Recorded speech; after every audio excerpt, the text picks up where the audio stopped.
C. Joseph Vijay எனும் நான்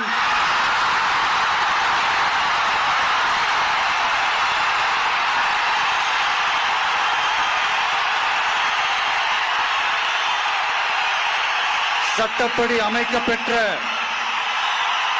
இந்திய அரசியல் அமைப்பின்பால் உண்மையான நம்பிக்கையும் மாறா பற்றும் கொண்டிருப்பேன் என்றும் இந்திய நாட்டின் ஒப்பில்லாத முழு முதல் ஆட்சியையும் ஒருமையையும் நிலைநிறுத்துவேன் என்றும்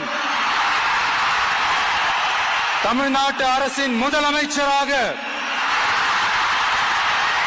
உண்மையாகவும் உளச்சான்றின்படியும் என் கடமைகளை நிறைவேற்றுவேன் என்றும்